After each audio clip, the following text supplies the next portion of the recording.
By the way, Caps beat the Hurricanes. That series tied at a game apiece. Oilers beat the Golden Knights 5-4 in overtime. Leon Draisaitl has 2 overtime game-winning goals this year, and that ties him with Esa Tikkanen for the most by any Oiler in a single postseason. He's a former Oiler. Mark Messier joining us on the program. Mess, good to see you again. Did Esa Tikkanen make his hockey debut in the Stanley Cup final against Philadelphia? Does that sound right? Yeah. I think if I remember correctly, I think it was 1987. If I remember correctly, he came over. We had an injury. He slotted in and never looked back. I took my wife to that game. That was one of our first dates. I was working, and I brought her to Philadelphia, and she knew nothing about hockey.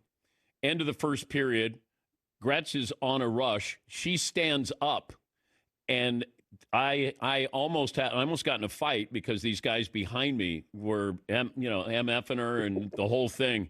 And I said, you got to see Gretzky. So we ended up going to that series. Just remember Esa Tikkanen, and they were like, he's making his hockey debut, NHL debut. And I'm like, who does that? You make your debut in the Stanley Cup final. Amazing. Well, he got on the ice, and as you know, Esa was quite a tough customer, an agitator. He had everybody up in arms, everybody chasing him all over the ice. Philadelphia had a bunch of tough guys. They're thinking to themselves, who's this rookie from Finland coming in here and stepping all over our turf? He didn't care. He was tough as nails, and that's what he made his whole career on. I like the gear you got on. Let me, if you're watching on Peacock, Mess has a Game 7. It's a platform here, sports and entertainment. So you're officially licensed NBA apparel. Amazon is where you can get it right now. Hoodies, T-shirts, all the teams. Game 7. Then you're going to do football. You're going to do basketball. You're going to do WNBA. I mean, you got it all going on here. So how did this come about? Very exciting. Well, we got an opportunity to. A couple of fellows came into my partner's office and asked him if he wanted to invest in their company. He goes, "What's your company?" They go, "We own all the IP to Game 7."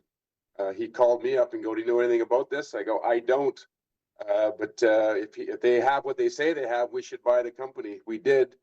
We spent 2 years locking up all the IP and trademarks around the world and came up with a 5-part series on Amazon Prime about legendary Game 7 moments, building a community. And now we're in the merch business, partnering with all the leagues. And it's been an exciting journey for all of us. It's been a lot of, as you say, it's a lot of hard work to get to the point where, we had the 5-part series come online. We were very excited about that. But now to be partnering with all the major leagues with our merchandise is really exciting. Yeah, you got your Knicks gear on. You got to have Knicks gear on now. Yeah, you do. What's that atmosphere? Compare the atmosphere of a Knicks playoff game and a Rangers playoff game when you were playing. I got to see it firsthand up close in '94, where we both went to the finals. We ended up winning the Stanley Cup in 1994. The Knicks are right behind us into the finals. Got beat. The city was electric. We had a great relationship with the Knicks back then. We were very close with the players. We saw each other in and around the city. We supported each other. But when the Knicks and the Rangers are relevant, when they're in the playoffs, like we're seeing right now, it's a different feel for the entire league. Nobody does it like New York. The Knicks history, the great players that have come through there, Madison Square Garden, there's nothing like it. And we can see that happening again now, being up 2-0 against Boston. Game 3 is going to be amazing. Which NBA player would have been a good hockey enforcer? Oh, there's a few. I grew up watching basketball back in the 80s when the bench. Each team had the bench, and they'd put their tough guys on at the end of the game to kind of loosen things up, much like hockey. The enforcers coming on there, but I remember the Detroit Pistons. I was fascinated with the Celtics-Lakers matchups back in. They had some tough guys that would come on at the end of the game when the game was out of hand, and boy, there was you didn't go into that basket uncontested trying to score late in the game. There were so many guys that were tough in basketball that would have been amazing. But, Bill Lambier, if you want to try to, start with one that was notorious, the Bad Boys in Detroit through their championship runs. But those are tough guys.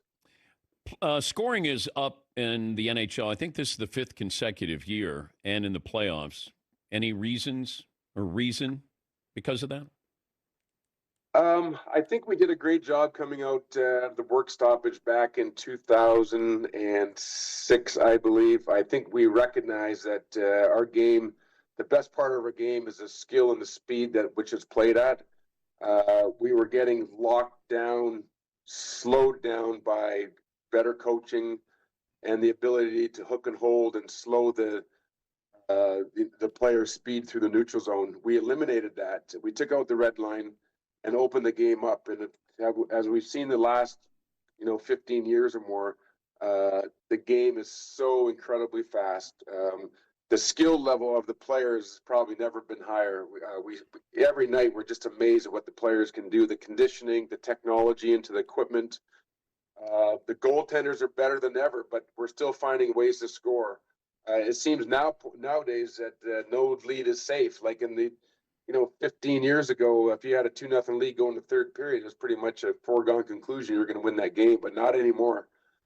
The rules that we implemented have really opened up the game. They've made it more exciting, and it's just a great product now to watch the NHL in the playoffs. Yeah, we had PK Subban on, and he said that the lines, your third and fourth lines, are so much more talented that there's no let up when you change lines.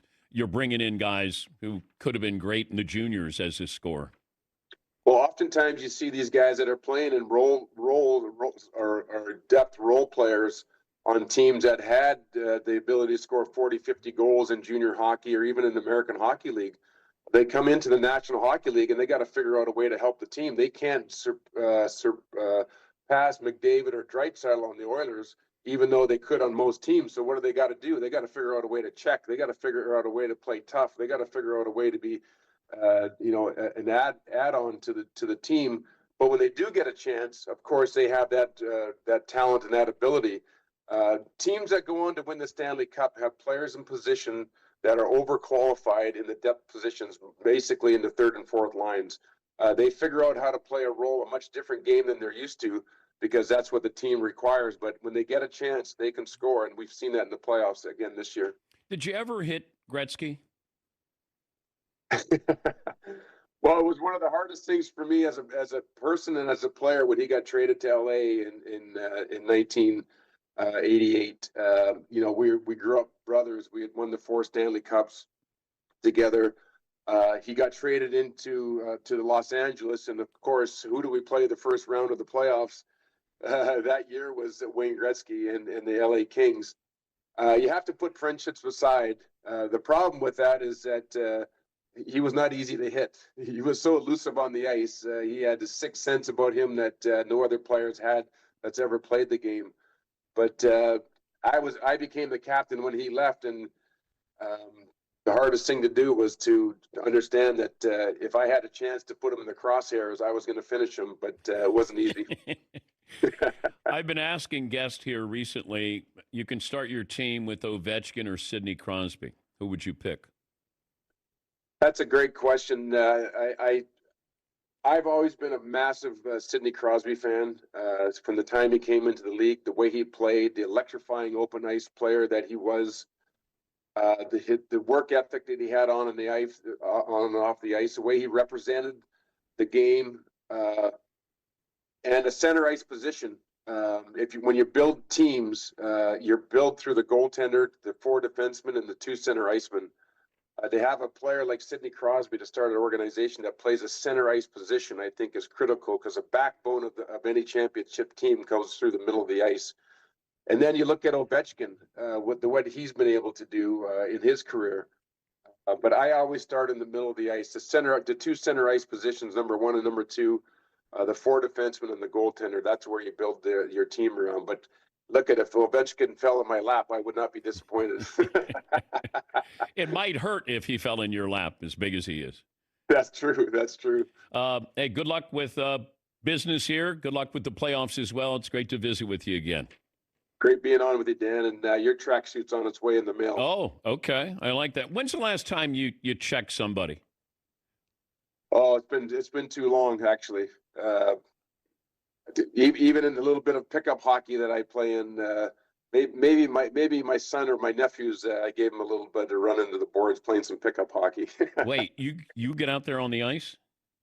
I still love to skate as much as I can. And before COVID, we were skating a lot and playing some little games here and there. But I got to get back on the ice. It's a great game because it's low impact and great conditioning. So love being on the ice. One of the greatest games into retirement that you can play. Well, Jaromir Jagr's still playing, isn't he? Well, I think he is still playing. God bless him for the career that he's and amazing to keep. He's like 54, isn't he? It's Gordie Howe played right into 52, and he was playing in the National Hockey League. Gordie Howe. It's insane. I played against Gordie Howe when I was 17 years old in the WHA.